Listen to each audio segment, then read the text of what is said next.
it is time we discuss different scan types that we can do with Nmap. Now, Nmap is a huge tool, and it offers many different types of scans that we can perform, and we will be covering just some since there are a lot of them.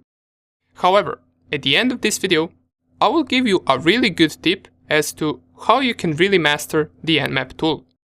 Talking about different scans doesn't necessarily mean that we will get different results. Matter of fact, many of these different scans will give us the same result. And in this video, I'm going to explain exactly what the differences are between certain scans. To fully understand this, you will need a background knowledge on TCP and UDP. So, in case you didn't watch the short video I made on TCP and UDP, make sure to watch it before covering this. Let's start with the first type of scan, and that scan is called TCP SYN scan. Let me open the terminal. The command that we must run is nmap-ss, and then we're going to be scanning Metasploitable in this video, since that is the machine that we are attacking. So the IP address of my Metasploitable is 192.168.1.6, and this -ss is TCP SYN scan. SYN scan is probably the most popular scan in Nmap. It can be performed quickly, scanning thousands of ports per second on networks that aren't protected by a firewall. And the reason why it is called a SYN scan is because it never really opens a full TCP connection. You only perform the first step of three-way handshake, which is sending SYN. And the way it works is, if the target sends SYNAC back for a certain port, that indicates that that port is listening or it is open. Target can also send something called RST, which stands for reset, which would indicate that the port is closed. In case it doesn't give any response back after several tries, port will be marked as filtered. And filtered is just another state of ports that happens once Nmap cannot determine whether a certain port is open or closed. The filtered state could happen if port is, for example, protected by some filtering or a firewall. And now that we know exactly how TCP SYN scan works, let's test it out on our Metasploitable. There is one thing with this command. If I try to run it, it will not work. It will tell me, you requested a scan type which requires root privileges. And the reason this requires root privileges is because we are only sending one part of three-way handshake and telling our machine that we do not want to respond to a SYNAC bitset in case it is sent back from the target. That requires root privileges. So we must run this with sudo nmap-ss, and then let's type in our password. And we will notice it gives us the results of ports that are open very fast. And it is also very important and satisfying once we know how certain scan type works.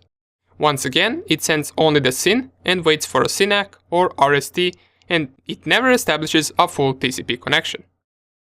Let us check out the result. So we got these ports open, and we also got what service is running on those open ports. Now, here's the time that it took, and we're going to compare this with different scans. And the reason it finished this fast is, once again, it doesn't establish a connection.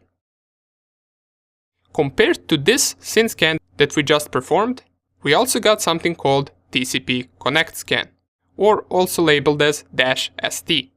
So in order to run this, we can just change this command from -ss to -st.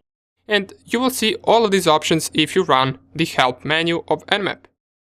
What's interesting about this is that it does not require sudo privileges. And the reason it does not require is because it performs a normal TCP three-way handshake connection. So the only difference between this and previous scan is that TCP connect scan establishes a full connection. The important part here that you should remember is that this scan will leave much more trace that you performed an Nmap scan on the target machine, and it is easily detected. That's why once you can run Nmap as root, usually SYN scan will be a better option than the TCP connect scan. Nonetheless, let's test this one out so we can remove sudo, as it does not require root privileges. And you will see it also finishes relatively fast. The output will be exactly the same as with the SYN scan, but Sometimes it could take a little bit longer than the SyncScan since it is performing a full TCP connection. And even though we got the exact same result, which are just the open ports and the services that they run, now we know how both of these scans work. And now you know that, for example, this scan is much more detectable than the SyncScan. Or you can say that it just makes more noise on target machine. The last scan that we're going to cover, and keep in mind these are just some of the scans, and I will show you where you can find the rest of them and possibly test them out if you want to. But the next scan that I'm going to cover is pretty unpopular, and that is the -SU scan, or also known as UDP scan. The reason why it's unpopular is because many services on the internet run over TCP protocol, as we already know. Since UDP scanning is much slower than TCP scanning and more difficult, sometimes when people are developing security for their ports, they ignore the UDP ports. And this results in a mistake, as there are a lot of exploitable UDP services, and we should never ignore this scan just because it takes time. Let us test it out. This also will require sudo privileges, so let us type sudo nmap-su for the UDP scan and specify the IP address of Metasploitable. You will notice this scan will take time. You can check at how much percent it is currently at by pressing the upper arrow key. So if I press upper arrow key, down here it will tell me it is currently at 3%. And I'm just going to leave this running while I show you the cool tip for the Nmap.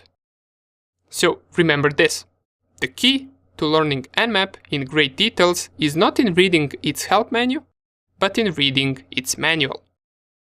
And to open the Nmap manual, you can open your terminal and type manual Nmap. And let me do this in a second terminal. So I will open it up, type man, and then Nmap. This man right here is shortened for manual. Press enter. In this file, it explains every Nmap option in great detail. Let us find different scan types that also exist, since we didn't really cover every one of them. Let's scroll all the way down to different Nmap scans. And as we're scrolling, you will see that we are passing the actual help menu that we get outputted once we run the --help. And below this help menu, it explains every option in great details. And as I'm scrolling, I came to this part, which says port scanning basics, and here are the 6 port states recognized by Nmap. And this is good to read, so we got the open port state, the closed port state, we got filtered port state, unfiltered port state, open and filtered, and closed and filtered. So if you want, read through this. It is really useful knowing once you get, for example, filtered port, to know exactly what that means. And if I go a little bit more down, here they are. Here are the different scan types that Nmap has. So here is the TCP SyncScan that we performed, which is -SS. Here is the -SD, which is full TCP connection scan. And down here you will notice, after the UDP scan, that we got different options as to how we can perform our scan. And you can read about each and every one of them and see when are they useful and how you can specify them. Here is the TCP ACK scan, here's the TCP window scan, and you will see there are a lot of them. There are also different options such as this scan flags, which is custom TCP scan, but this is an advanced option and we might take a look at this later on. Here is idle scan, echo scan, let's see all the way down, IP protocol scan, FTP relay host, FTP bound scan, and that would pretty much be it for the Nmap scans. So depending on your target and what you exactly want to get from this scan, you would pick one of them. So for example, if you wanted to discover open ports, you would use the TCP SyncScan. Now the ACK scan, I believe, which is the -SA, which we saw a few seconds ago, is useful, I believe, to mapping out the firewall. Just read through them if you have time, and you will discover how they work and when are they useful. So let's see how much percentage our UDP scan is at.